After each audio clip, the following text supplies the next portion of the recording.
doing. So Chris mentioned how sequencing data has some issues for mapping, and I've been also working with sequencing data for mapping. And that prompted the development of this tool, Smooth Descent, mainly because we're dealing with error-prone data, so data with relatively low depth. So we expected that there were going to be a lot of genotyping errors. I was trying to figure out a way to make linkage maps, even though we had these high genotyping error rates. So I looked into this algorithm, Smooth, which was essentially a genotyping error detection based on a specific map order. And the general idea of Smooth is to eliminate genotyping errors iteratively and slowly improve the map order. So I want to try to apply that to the data that I have, of Strawberry.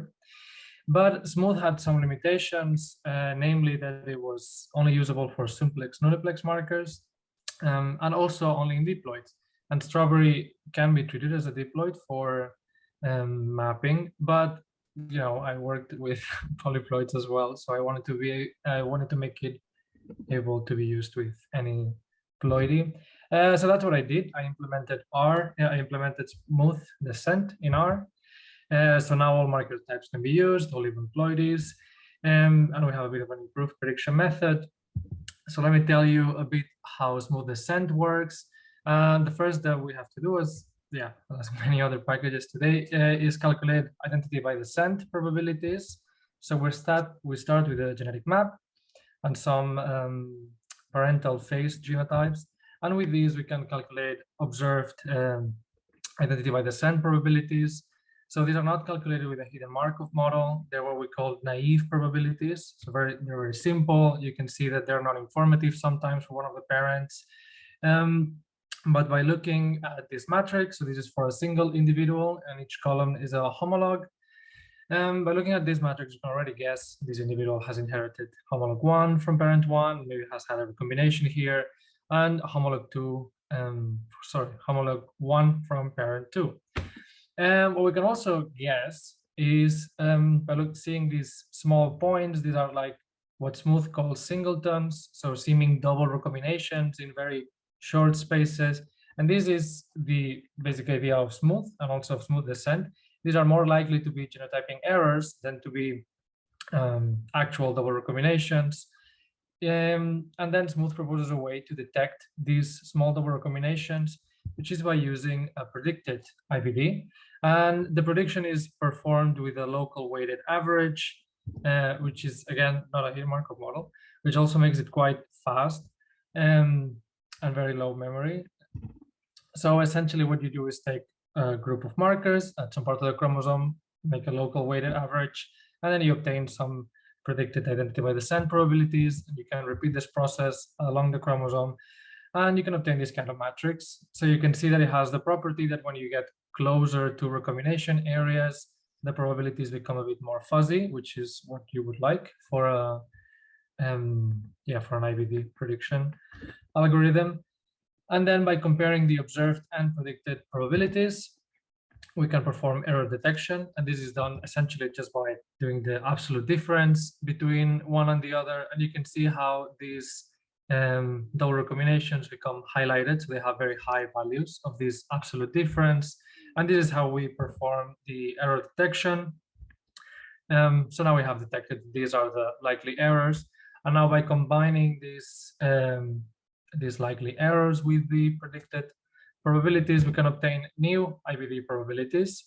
And with these, we can compute new genotypes, which are then used for map correction.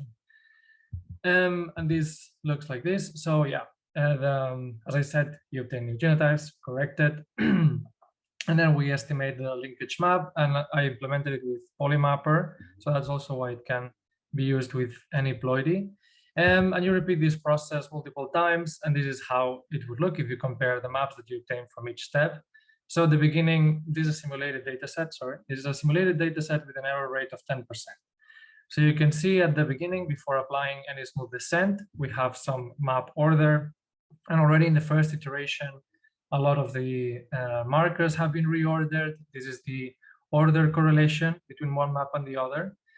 And progressively, as you advance through the iterations, the map changes less and less until you reach some sort of steady state where there's very little changes happening between iterations. And that's the basic idea of smooth descent. Now, how have we proven that this is actually helping you get a better map? Well, as I said, we used smooth descent with strawberry sequence marker data. And here you can see a comparison between the physical positions and the genetic positions in orange before applying smooth descent and after applying smooth descent in purple. And you can see how it's pretty clear that we have improved the genetic maps by using smooth descent. We also performed some simulation tests, and in this case, we simulated 10 diploid populations of 100 individuals each, and a chromosome with 100 markers, if I'm not mistaken.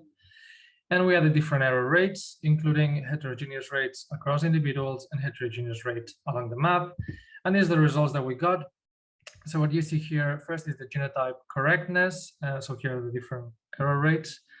In general, there's always an improvement on the genotype correctness, on how correct your genotypes are.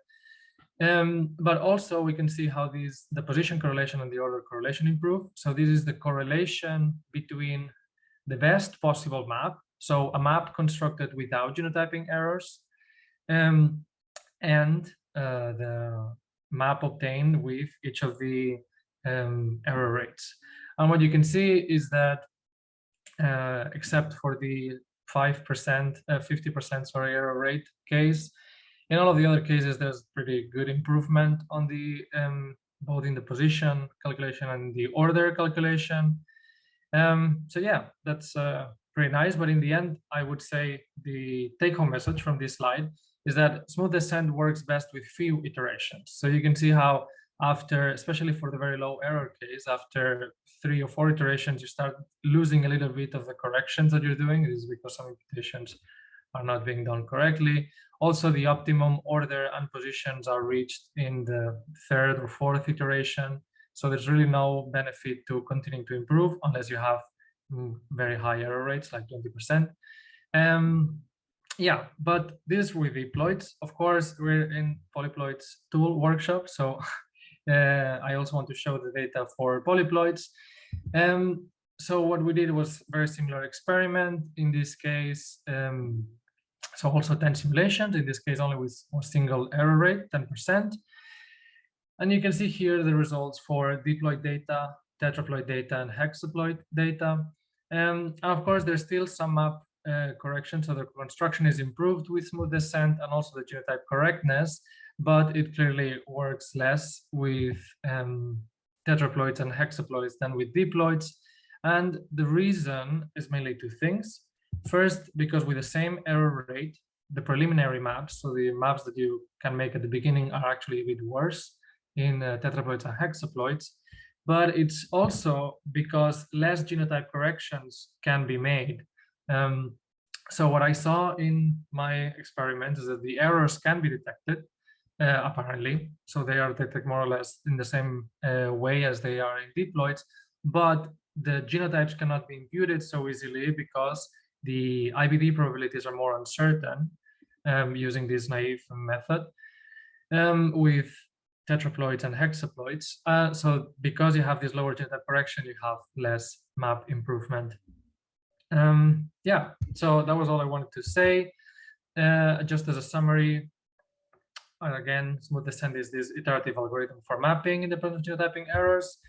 It can perform IBD estimation and genotype correction, but it can also be used for estimating error rates and for estimating recombination points. So it's also nice. You can find the software on GitHub, and there's also a preprint being recently released, so it's still under review, and hopefully we'll get it approved soon. And yeah, just to finish up, I would like to acknowledge my supervisors who helped me develop this work, which some of them are here, of course, and my colleagues from the plant breeding department in Wageningen, and also my colleagues from Fresh Forward, who gave us the strawberry data and also helped me develop this project. So yeah, that's it. Thank you.